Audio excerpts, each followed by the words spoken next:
All right, let's make some caramel popcorn. So I posted the ingredients list in the comments.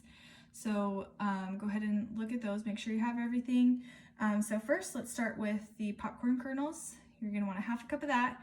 And then you're gonna want to have 2 tablespoons of oil. I like to use avocado oil because of the burn temperature. You know you won't burn your oil when you're doing this. So I've already poured 1 tablespoon in there. So I'm gonna do the 2nd tablespoon. Depending on what you have to pop your popcorn, do it the way that you normally do. I do it in this Whirl Pop thing over the stove. So then I'll put the kernels in there. You want to make sure it does an even layer, and then you're going to put it on the stove and then just pop it.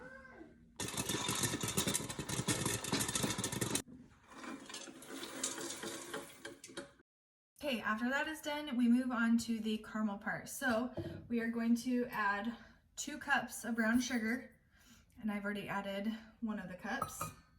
And then we're going to do a whole stick of butter, 1 teaspoon of vanilla, and then a half a cup of cornstarch.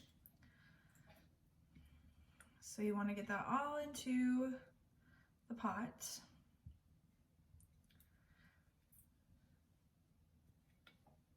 All right, there we go. And now we're going to boil it.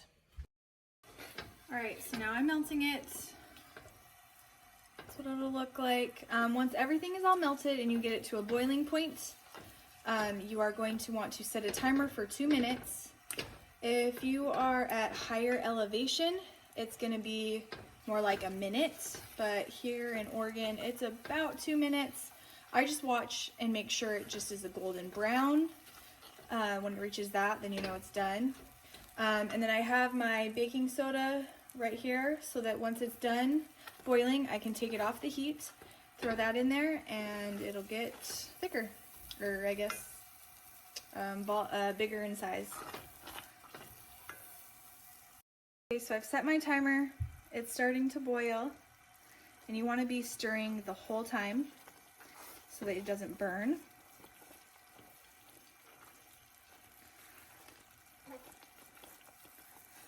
So keep it stirring. You want a nice boil. You need to turn down your heat a little bit, turn it down if it's getting a little too crazy.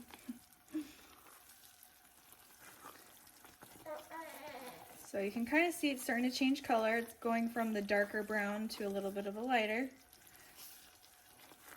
So when it gets to that nice golden brown, that's when I want to stop it, which for around here, it's around 2 minutes. So we're getting there. Okay, so that's what it looks like. I turned off the heat, and I'm gonna add my tablespoon or teaspoon of baking soda and mix it around, and then you'll see it start to froth up more. Just like that. That's perfect. All right, and then you're gonna take it and pour it on the popcorn.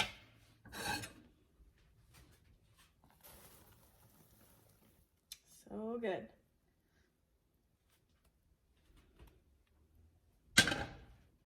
All right, now that it's in there, you just mix it all up. Be careful because it is very hot, so be careful while you're mixing it. And then what I like to do is we will actually just keep it in this, this bowl and just eat straight from it because it'll be nice and gooey. That's why I only have you do about 2 minutes of making the caramel time so that it stays nice and gooey. If you want it to be harder caramel, cook it a little bit longer. So I actually did about 1 minute and 30 seconds cooking time. I can just kind of tell by the color and by the bubbliness, the kind of gooiness that I like. Also, if you don't like this much caramel on your popcorn, pop a little bit more popcorn and then it'll make the perfect amount for you. But if you don't want to just eat it out of the bowl, go ahead and lay some wax paper down You can put them into balls and then put them in separate bags for people if you want. Just whatever you like. But super simple recipe. These are my absolute favorite snacks to have for a movie night with the family. This is hands down my most favorite caramel popcorn ever that I've ever had. Got this recipe from my aunt. So yeah, I absolutely love this. And thanks for cooking with me, and let me know how you like it.